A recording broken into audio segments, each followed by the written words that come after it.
Pues buenas tardes. El día de hoy, 18 de mayo del 2022, nos encontramos reunidos aquí en las instalaciones de CENTEC en conjunto con la Universidad Popular Autónoma de Veracruz para realizar la presentación de la monografía de titulación del licenciado Carlos Arturo Herrera Navarro, próximamente, ¿verdad? Y bueno, mi nombre es Jesús Carrillo Rodríguez, vamos a estar aquí haciendo la presentación. Realmente un gusto, ¿no? Llegamos a un punto en el cual pues estamos en la culminación ya para poder obtener lo que es el título de licenciado en Derecho de aquí del joven Carlos Arturo Herrera Navarro.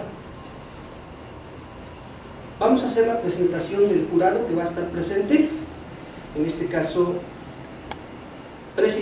como presidente se encuentra la licenciada Marely Cortés Capistrán. Aplauso, por favor. Como secretario se encuentra el licenciado Antonio Becerril Vences. Y como vocal, el licenciado Alejandro López Díaz. Son las personas que van a realizar en este caso la evaluación de lo que corresponde la presentación de la monografía para titulación. Pues sin más, hacemos la presentación del joven Carlos Arturo Herrera Navarro, quien hará en este momento la presentación de su monografía. Adelante. Sí, gracias. Sí. Quisiera iniciar esta ponencia citando una frase respecto a la violencia que dice que la violencia es un animal indomable que posteriormente suele atacar a su amo. En este trabajo presencial, que el título es La identificación de causas de violencia intrafamiliar en México, quisiera dar una breve introducción en la cual voy a mencionar lo que es el concepto de violencia. La violencia es ejercer de una manera física sobre otra persona un control, un sometimiento, el cual a lo largo del tiempo se ha vuelto un problema de salud pública, tanto a nivel local como a nivel internacional. Este problema es general en todas las sociedades a nivel internacional. Conocemos también que vulnera los derechos fundamentales, en este caso del núcleo que es la familia, son los núcleos de la sociedad, y vulnera sus derechos fundamentales, ¿no? Sus derechos humanos fundamentales, y siendo parte de una problemática ya más enfocada en la familia, sabemos que vulnera también de manera significativa como centro o por estadísticas a las mujeres, pero también vulnera los derechos de hombres y también de menores. ¿Cuál es la situación para erradicar este problema? Sería la prevención. La prevención y tratar de focalizar en las familias, que son el núcleo de la sociedad. La familia desde un punto de vista doctrinal. Socialmente, las familias se miran desde un aspecto todavía estructural o muy cuadrado, que tiene que conllevar un matrimonio entre un hombre y una mujer, y de ahí desencadena todo lo que es la descendencia.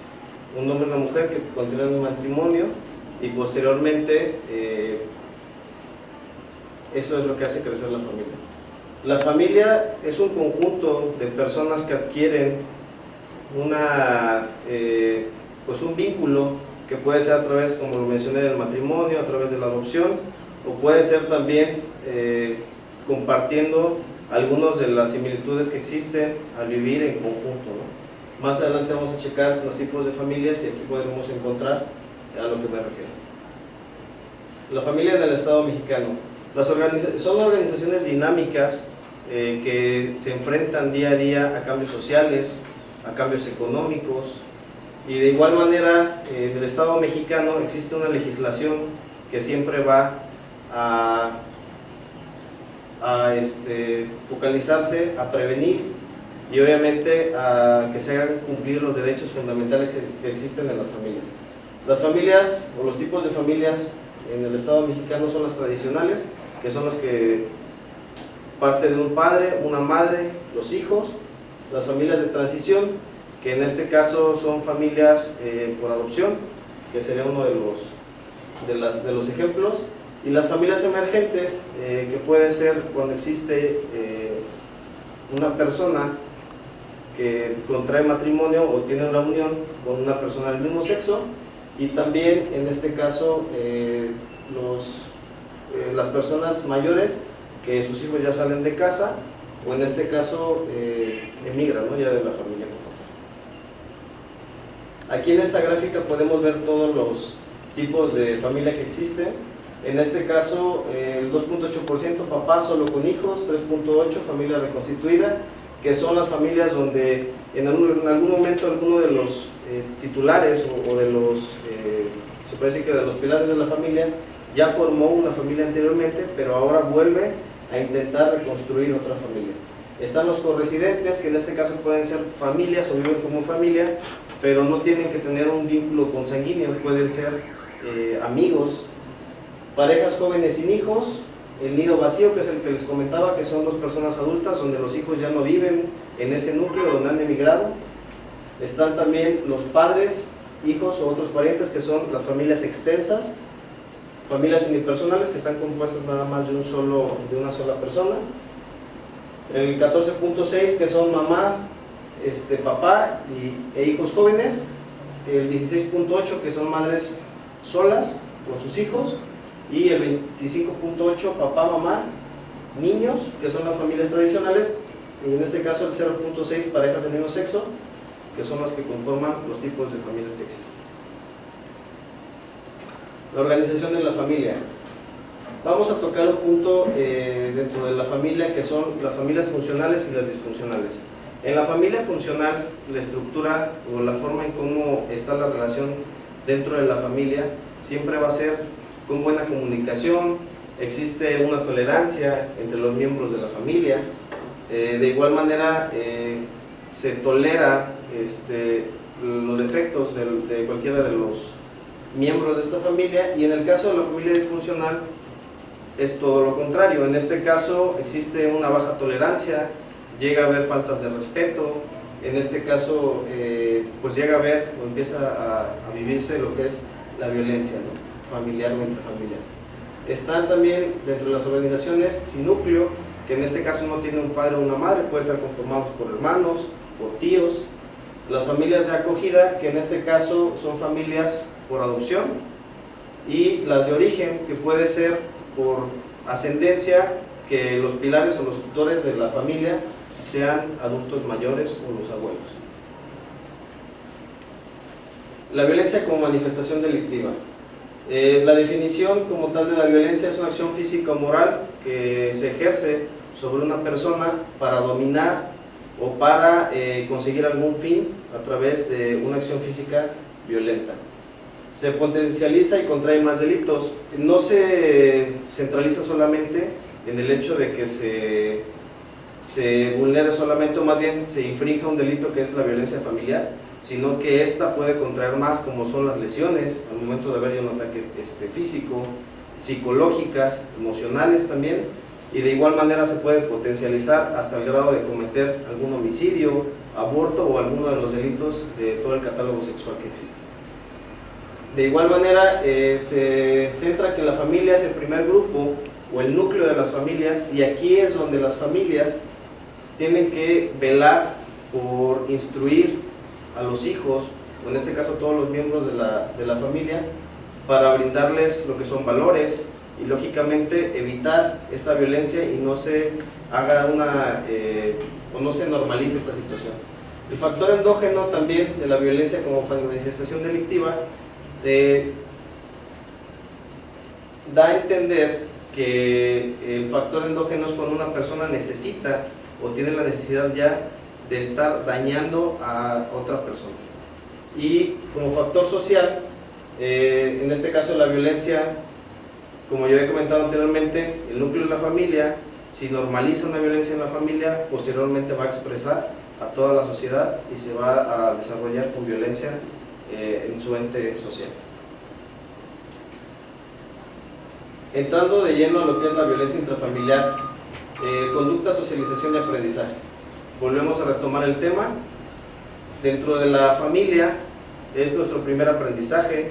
Como vamos creciendo, vamos adquiriendo toda esta situación, y por lo regular la violencia se lleva a cabo dentro del hogar, y las víctimas pueden ser en mayor cantidad las mujeres, pero también no dejamos de lado que pueden ser los hombres o los niños. En general, todos los miembros de la familia pueden ser víctimas, y de igual manera pueden ser victimarios. ¿Cuáles son las afectaciones? Pueden ser psicológicas, físicas, de libertad, sexual o económica. Psicológica o emocional, porque hay un ataque todo el tiempo verbal, en la cual va a ocasionar depresión, puede ocasionar autoestima baja. Física, cuando ya hay un contacto, cuando se llega a golpear a un menor, a la esposa, o a lo mejor alguno de los, en este caso la esposa puede golpear al esposo con algún objeto, ya provoca lesiones. De libertad, ¿por qué? Porque en este caso se empieza a coartar, se cela a la pareja, se empieza a coartar que salga con amigos, con propios familiares. Y en el índole sexual, pues es muy amplio, no puede ser un abuso sexual a un menor o entre parejas cuando no hay un consentimiento sexual y se obliga a la pareja a tener actividades sexuales sin su consentimiento. Y económica, porque a través del dinero suelen chantajear entre parejas la situación económica. Violencia patriarcal. Sabemos que en México se vive este tipo de violencia puesto que la sociedad maneja un entorno machista. Llega a haber asesinatos por parte de hombres contra mujeres, que en este caso pues, está tipificado como un feminicidio si se hace de manera directa, con intención, y que sea por algún tema de misoginia o de machismo. Y la dominación masculina siempre va a ocasionar hasta cierto punto violencia por querer controlar, en este caso, a la mujer o viceversa. Y uno de los factores más importantes a nivel internacional es, por ejemplo, en Latinoamérica, en algunos países como son Guatemala, El Salvador, México, la pobreza siempre va a generar o tiende a generar más violencia familiar, y como se puede observar también por cuestiones de religión, no solo económicas como es en el tema de la religión musulmana, pues sabemos que a las mujeres ni siquiera se les puede permitir elegir su vestimenta, ¿no? Hay ciertas cuestiones que tienen que cumplir, y en algunas de estas sociedades no se les ve ni como persona ni como individuo, no tienen derechos y solamente las ven como una esclava sexual o en un momento dado como una trabajadora gratuita, ¿no? Que tiene que hacerse cargo de todas las labores de casa sin recibir nada a cambio, ¿no? Violencia doméstica sobre hijos. Como lo había comentado, la violencia también se puede ejercer sobre los hijos por parte de alguno de los mayores o de hermanos mayores, primos, tíos, y puede ser física, psicológica, sexual. De igual manera la física, cuando alguno de los padres atenta ya físicamente con algún objeto y puede ocasionar una lesión. Psicológico, por todo el tiempo estar haciendo comparaciones entre hijos o con alguna otra persona dentro del ambiente o fuera social. Sexual, cuando existe un abuso sexual hacia algún menor. Negligencia, sabemos que los padres tienen la obligación de proveer lo mínimo indispensable para los hijos conforme a los derechos fundamentales que tienen los niños, que en este caso pues es la vestimenta, el calzado, la comida, una vivienda, la educación. Y el abuso fetal se da en el tema de cuando una mujer está embarazada y no cuida muchos aspectos, consume tabaco, alcohol, y esto puede ocasionar malformaciones al producto, y esto se le conoce como un abuso fetal. Y también está otro tema que es el traslado sin consentimiento de los padres, o ya hasta el grado de ser una trata de menores por parte de los padres, porque en ocasiones venden a sus hijos o a sus hijas a cambio de economía, o en este caso a cambio de alguna cuestión en especie. Afectación de los menores. De igual manera, psicológicamente y emocionalmente, los menores empiezan a tener un déficit de atención, empiezan a tener problemas para desarrollarse tanto en la sociedad como escolarmente. Pueden tener problemas pues de insomnio, pesadillas, mojan la cama. En este caso, los temas sociales no pueden convivir con otros niños o presentan agresividad también ante otros niños. Y físicas, por las lesiones que les puedan provocar, en este caso los padres, al ejercer esta violencia física. Dentro de un tema importante del infanticidio en México, le hace falta gravedad, o que sea punible a un grado un poco más estricto de tipo penal, porque según lo que maneja la ley es que un infanticidio tiene que ser antes de las 72 horas de nacido, y en este caso se sabe que ha habido muertes por negligencia de hijos donde los padres no atienden, y siendo la familia el núcleo más importante y que debe de velar por su seguridad, o el lugar más seguro que debe tener un hijo es dentro de su familia. Fases de la violencia intrafamiliar.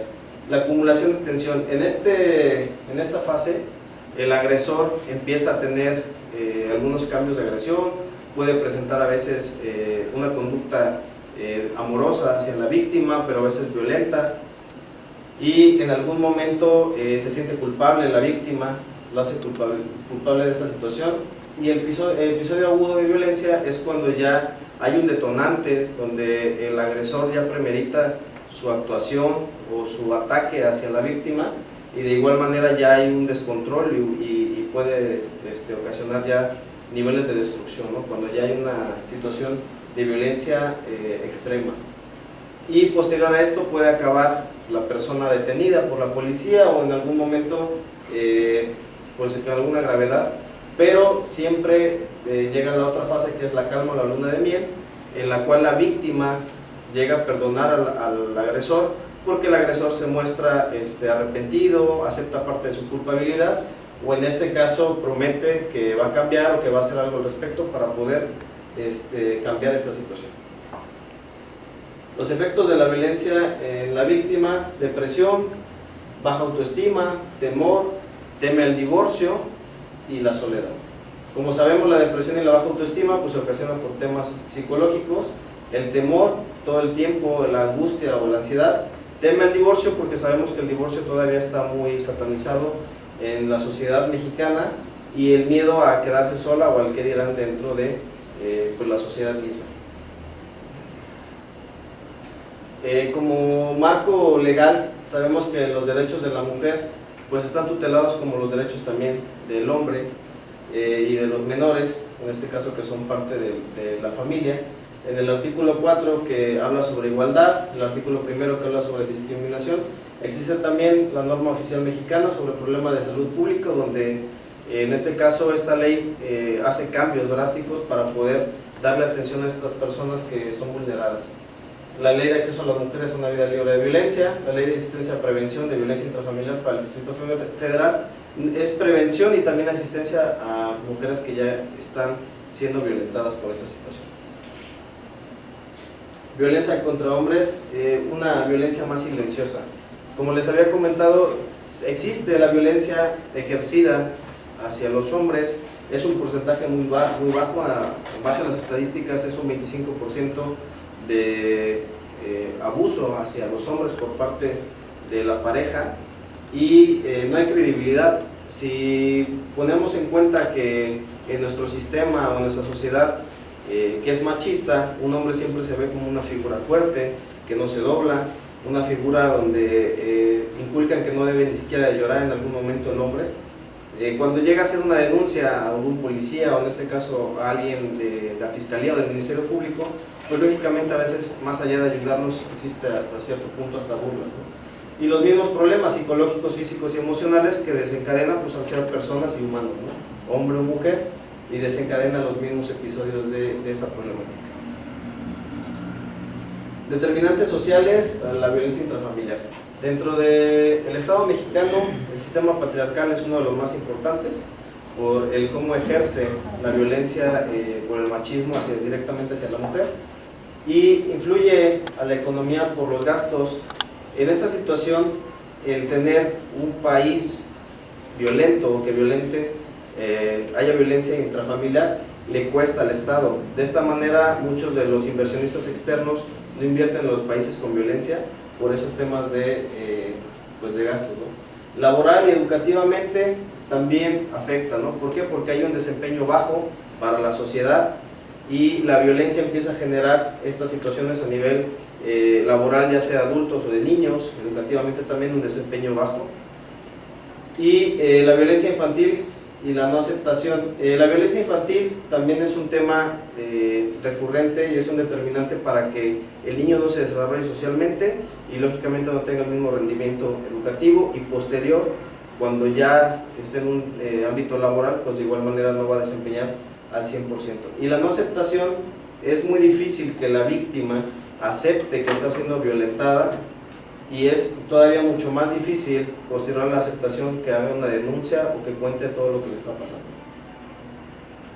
Medidas de prevención por el sector salud. Como lo había comentado, el objetivo es la reducción, hace una investigación, promueve una investigación a través de todas las personas que llegan violentadas para saber si no fue por un tema de índole familiar, de violencia intrafamiliar, y le da vista también al Ministerio Público. Y las líneas de acción es capacitar a su personal, orientar a las personas que ya viven esta situación. Los procedimientos institucionales los cambian para poderle dar un mejor servicio a todo pues todas las personas que llegan violentadas, ya sean niños, mujeres o hombres, y también muchas campañas o programas de prevención, en este caso de violencia. Aquí podemos ver una distribución del porcentual de los niños. Aquí en los niños se aprecia que de 1 a 11 años las niñas son más violentadas, y de 12 a 17 años sigue prevaleciendo la niña como más violentada a comparación de los niños en estas edades. Aquí podemos ver un reporte de llamadas al 911, donde podemos observar que el cuarto lugar es la violencia familiar. De igual manera, aquí podemos ver que Morelos se encuentra en el sexto lugar por cada 100.000 habitantes, siendo el sexto lugar igual por llamadas de incidentes de violencia. Y aquí podemos ver también lo que les comentaba anteriormente, que la mujer le cuesta mucho trabajo aceptarlo y posteriormente decirlo o denunciar esta situación. Solamente un 48.2% de 19.1 millones de mujeres que fueron violentadas se atreven a decirle a alguna persona. En este caso, en la gráfica vemos que es algún familiar, alguna amiga, un psicólogo, una vecina, abogado, sacerdote o alguna persona religiosa y alguna otra persona. Es bastante claro la falta de denuncia y de pedir auxilio, ¿no?, en esta situación. Como les comentaba, el feminicidio, la descripción es cuando un hombre comete el homicidio intencionalmente contra una mujer por temas de misoginia o temas de machismo, se le conoce como feminicidio. Y esto nos hace ver que cada vez que se comete un feminicidio hay desigualdad y discriminación y una violación directa a los derechos humanos fundamentales. Se hay un protocolo de investigación ministerial, policial y pericial con perspectiva de género para el delito de feminicidio. ¿Qué es lo que hace este protocolo? Profesionaliza a los que imparten la justicia directamente, los capacita, pero también los sensibiliza para poder en algún momento dado evitar no solamente llegar en este caso a la investigación, o en este caso ya al levantamiento, en este caso ya cuando hay un feminicidio, sino que también es tratar de concientizar a niveles sociales. Como conclusiones, podemos observar, como les había comentado, que la familia es el núcleo de la sociedad. Siempre un individuo que tenga valores, que sea concientizado desde su familia, va a ser menos vulnerable a presentar violencia, y que no normalizó en cierto punto la violencia dentro de su núcleo, que es el más importante de la familia, no va a desencadenar violencia, o va a ser un poquito menos probable que afuera de la sociedad desencadene esta situación. También tenemos que decir que el Estado mexicano tiene que buscar la manera o promover lo que son programas para que ataquen directamente desde la familia y evitar esta situación y se lleve a cabo la violencia en general. Sería todo por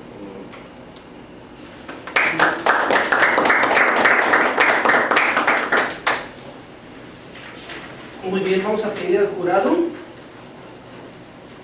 Bueno, vamos a pasar a lo que es la sesión de preguntas y respuestas. Y bueno, pediríamos primera opción aquí con la licenciada Marily, presidente de la mesa. Creo que Digo, la exposición estuvo bastante bien. Hay muchos puntos que tocaste, pero me gustaría que profundizaras un poquito en alguno en específico. Lo has dicho, socialmente México tiene como principal víctima a la mujer, es una realidad, no solamente México, a nivel mundial, porque se ha pintado la figura de la mujer como un sujeto, como un ser vulnerable, socialmente, en la familia, laboral, y de cierta forma esta vulnerabilidad genera el que haya más atención hacia nosotras las mujeres. Pero referiste otro punto, cuando hablamos de violencia, violencia es general para cualquiera. Violencia puede ser para una mujer, como para un hombre, como para un menor. ¿De qué manera la violencia intrafamiliar se manifiesta contra hombres y menores? Digo, además del contacto físico, ¿de qué otra forma se manifiesta?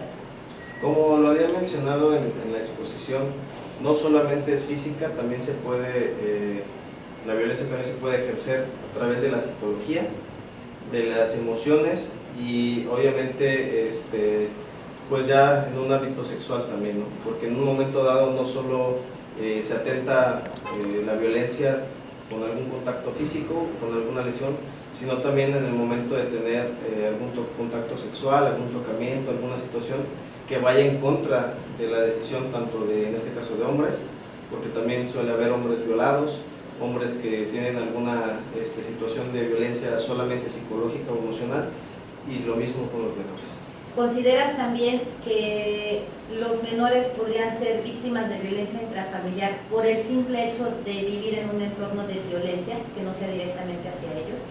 Sí, hay varios estudios que demuestran que el simple hecho de convivir en una familia donde no haya a lo mejor un ataque físico, pero con el simple hecho de que haya a lo mejor una pelea entre parejas o entre algunos miembros de la familia, tiene afectación directa psicológica, emocionalmente y obviamente en su entorno al desarrollarse, ¿no? Como persona, tanto familiarmente como ya saliendo a la sociedad. Gracias.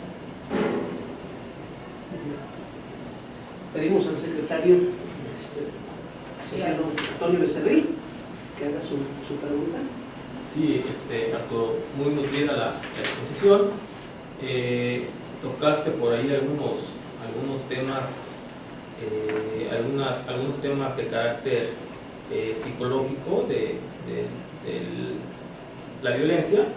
Yo únicamente quisiera que abonaras un poquito más en que si la violencia familiar antecede o deriva de algunas otras figuras delincuenciales y en este caso, ¿y cuáles? Ok. Sí, comentarle igual en base a toda la exposición que no tiene un limitante. La violencia no se centra, o intrafamiliar no solamente se centra en ese delito, sí abarca y puede estar sin una delimitación. ¿Por qué? Porque al momento que se ejerce la violencia pueden desencadenarse otros delitos, en este caso provocar un aborto, una lesión, daño, y todos los del catálogo sexual, ¿no? Por ejemplo, abuso, violación, acoso sexual. No solamente se limita a la violencia familiar, sino que esta desencadena más hasta llegar al grado de un feminicidio, de un infanticidio o de un homicidio. Ok, y en este caso, ¿cómo atacarías esa? Digo, mencionabas en algún punto que pues se agravara, ¿no? A lo mejor la sanción o el tipo penal. Aparte de eso que mencionabas, ¿qué otra forma tú a lo mejor buscarías que se yo creo que sería focalizar, como lo había comentado, en atender directamente a la familia como primer núcleo, para que no los individuos dentro de esa familia normalicen la violencia y posteriormente sea más factible salir a la sociedad con valores inculcados desde la familia, que sea una familia funcional, y salir a la sociedad. Eso no quiere decir que a lo mejor vaya a desencadenar violencia por alguna otra situación que viva en la sociedad, pero por lo menos ya lleva bases o cimientos para poder hacerlo, ¿no? Yo creo que sería que el Estado mexicano, como lo viene haciendo, pero centralizarse más en programas directamente con la familia para evitar estas situaciones. Muchas gracias. Muy bien. Le pedimos al licenciado Alejandro López Díaz. Gracias. Carlos, seré muy breve y preciso porque estuvo muy bien tu presentación. ¿Cómo podríamos nosotros, como sociedad, diferenciar entre dar un buen ejemplo o un buen castigo sin llegar a ser abusivos a un menor en ese aspecto, porque ya ves que ahorita están las sanciones a quien le levante la mano, le grite, y son cuestiones sociales, ¿no? Pero ¿cómo tú podrías diferenciar o decir, sabes qué, este castigo sí te lo mereces porque eres un menor infractor o un menor a lo mejor abusivo del que te están consintiendo mucho, pero sin llegar a ese tipo penal, ¿no? Del castigo, del abuso psicológico, físico? ¿Cómo tú podrías dar un ejemplo en ese aspecto? Okay. En este caso, pues lógicamente, como se había comentado, dentro de la sociedad mexicana sigue habiendo todavía muchos tabúes. En este caso son sociedades machistas, y ahora se está buscando un modelo, como comentaba, que no haya una sanción o un castigo a los menores. Ahora se deja que los menores hagan a su voluntad, y lógicamente pues lo tipifica, ¿no? En algunos códigos penales, ya lo que es, por ejemplo, cuando se sobrepasa físicamente la agresión por parte de alguno de los familiares contra algún menor, pues lógicamente se tipifica qué tipo de lesión es, si es con algún objeto, y obviamente también sí sería cuestión pues que la punibilidad fuera un poquito más estricta, porque como le comentaba, a veces por negligencia de los padres se llegan a dar esos infanticidios, ¿no? Llega a haber muerte de los niños por el simple hecho de que los padres no ponen atención hacia los menores.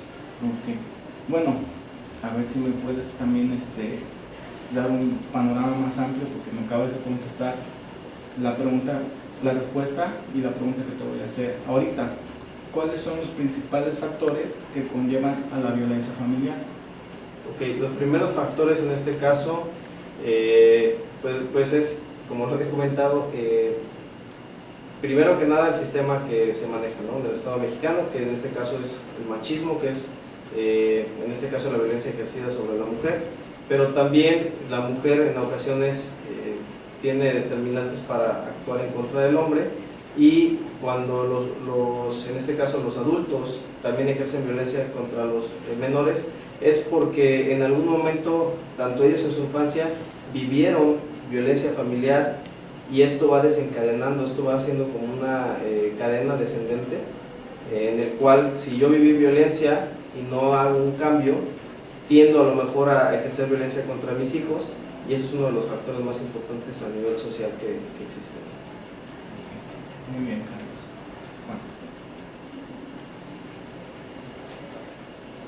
Muy bien, pues un tema muy controversial, ¿verdad? Definitivamente la violencia es algo, o es un tema de mucha preocupación. El día de hoy se expusieron varios puntos muy importantes, y bueno, lo dejamos ya al aire para otras sesiones. Y bueno, con esto damos cumplimiento a lo que es la presentación de la monografía por parte del C. Carlos Arturo R. Navarro. Agradecemos a la mesa del jurado el estar aquí con nosotros, al acompañarnos, y bueno, damos por terminado la presentación. Muchas gracias por su asistencia, y concluimos. Gracias.